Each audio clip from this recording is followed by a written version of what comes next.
Cantonment నుంచి వచ్చినాము. మా దగ్గర ఉప ఎలక్షన్లు జరిగాయి. మాకు వారు హామీలు ఇచ్చాడు. ఆ హామీలు ఏవి కాలేదు. ఇప్పుడు మీ దగ్గర మీరు మోసపోతారని మేము చెప్పడానికి వచ్చాము. 6,000 ఇల్లు అన్నాడు, అది కూడా ఇవ్వలేదు. ఇళ్ల పట్టాలన్నాడు, అది కూడా ఇవ్వలేదు. 2,500 పథకం అన్నాడు, అది కూడా లేదు. ఆహనా పెళ్ళంట సినిమాలో కోడింగ్ చూపించి ఎట్లా ఊరిసి చేస్తున్నాడు. ఇప్పుడు మిమ్మల్ని కూడా అలా ఊరిసి చేయడానికి వస్తున్నాడు. ఆ మోసపూరితమాట మీరు మోసపోకండి, మీరు కూడా మోసపోయారు.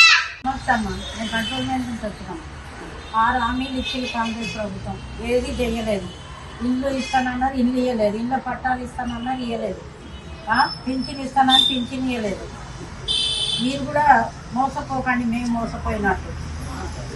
మేము కంట్రోల్మెంట్ నుంచి వచ్చినాము.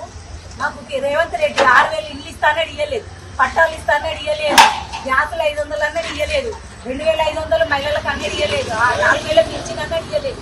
ఇవన్నీ ఏమి ఇవ్వలేదు. మేము మోసపోయినాం. ఇక్కడ ఓట్లు అవుతున్నాయంట. ఇక్కడ మీరు మంచోళ్ళకి చూసి ఓట్లు వేయండి, మోసం చేసే వాళ్ళకి ఓట్లు లేకుంటే ఇట్లా చూడడానికే ఉంటది, తినడానికి ఉండదు.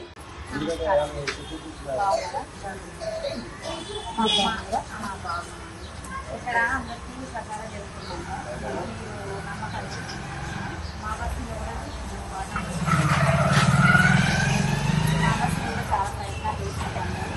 మాకు అన్ని హామీలు ఇస్తామన్నారు, కరెంట్ అన్నారు, 6,000 ఇస్తా అన్నారు, ఇవ్వలేదు. ఇక్కడ కూడా అట్లనే ఇస్తామని అంటున్నాంట. మీరు కూడా మోసపోకండి, మేము మోసపోయినట్టు మీరు కూడా మోసపోకండి.